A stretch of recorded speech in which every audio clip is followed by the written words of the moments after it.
જૂનાગઢથી સમાચાર મળ્યા છે કે ત્યાં યુવતીઓ પર અસામાજિક તત્વો દ્વારા થયેલી છેડતીની ઘટનાએ પોલીસ અને લોકસભા વચ્ચે સઘન તણાવ ઊભો કર્યો છે।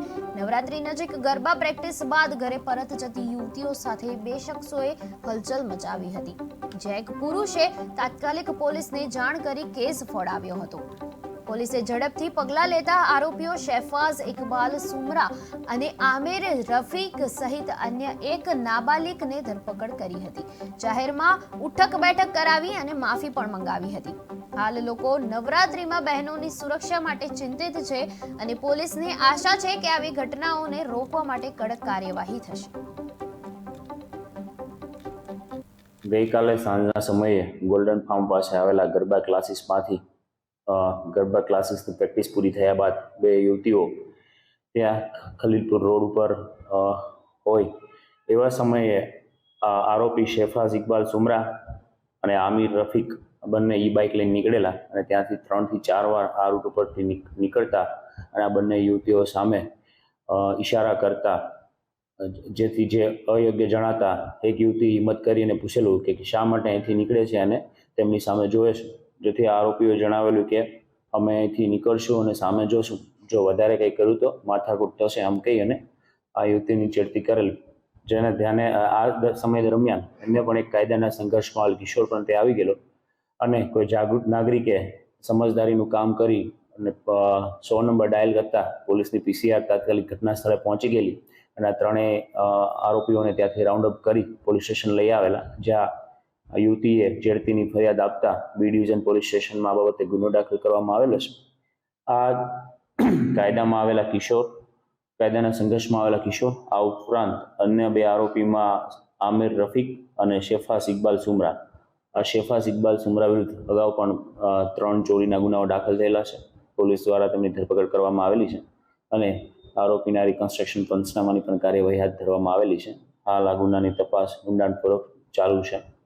સાથે સાથે તેમના આગામી સમયમાં નવરાત્રિના પણ તહેવારો આવી રહેલા છે, તો હું આપના માધ્યમથી ગરબા ક્લાસીસના સંચાલકો, યુવતીઓ અને બહેનોને ખાસ વિનંતી કરીશ કે જો કે આ પ્રકારની માનસિકતા ધરાવતા ઈસમો આજુબાજુ હોય તો આપ 100 નંબર, 112 કે 181 હેલ્પલાઇન નંબર ડાયલ કરી અને પોલીસને છે તકેદારીના ભાગરૂપે જાણ કરી શકો, જેથી કરીને કોઈ ગંભીર પ્રકારનો બનાવ બનતા અટકાવી શકાય અને આવી માનસિકતા ધરાવતા લોકોની હિંમત તોડી શકાય। પોલીસ દ્વારા જૂનાગઢ પોલીસ આ બાબતે ખૂબ મક્કમ છે કે આ પ્રકારની માનસિકતા ધરાવતા। જૂનાગઢથી એક ગંભીર સમાચાર પ્રમાણે બલખાના બેલા ગામે અશ્વિન સાકડિયા નામના યુવાનની હત્યાની ઘટના બની છે। જાણકારી અનુસાર યુવાનની જૂની અદાવતમાં કૌટુંબિક ભાઈઓએ આ ઘાતકી કૃત્ય કર્યું હોવાનું સામે આવ્યું છે। મૃતક યુવાન પિતૃ તર્પણ માટે ગામ આવ્યો હતો ત્યારે બે સગા ભાઈઓ અને એક મહિલાના જૂથે મળીને આ હત્યા કરી હોવાનું પોલીસ દ્વારા જણાવ્યું છે। હાલ પોલીસ સમગ્ર વિસ્તારમાં કડક તપાસ કરી આરોપીઓને ઝડપવા માટે પગલાં લઈ રહી છે। ભાવેશ ભાનુશંકર ચાકડિયા। શું ઘટના છે? અમે પિતૃ કરે પાણી લેવા ગયા હતા। ક્યાં આગળ ગયા હતા? બિલનાથ મંદિરે। પછી શું થયું? પછી ત્યાં લોકો દિલીપ ગિરધર, જયશંકર, સંજય ગિરધર, રક્ષિત અને જીગર અને જાગૃતિબેન આને હુમલો કરેલ છે। પછી ત્યાંથી શું થયું? ત્યાંથી અમે દવાખાને બિલખા આવ્યા ને બિલખાથી જુનાગઢ આવ્યા। તો અહીંયા શું કીધું? અહીંયા મૃત્યુ પામી ગયા એમ કીધું અમારા ભાઈને, આઈસીયુમાં રાખ્યું। આ માથાકૂટ થવાનું કારણ?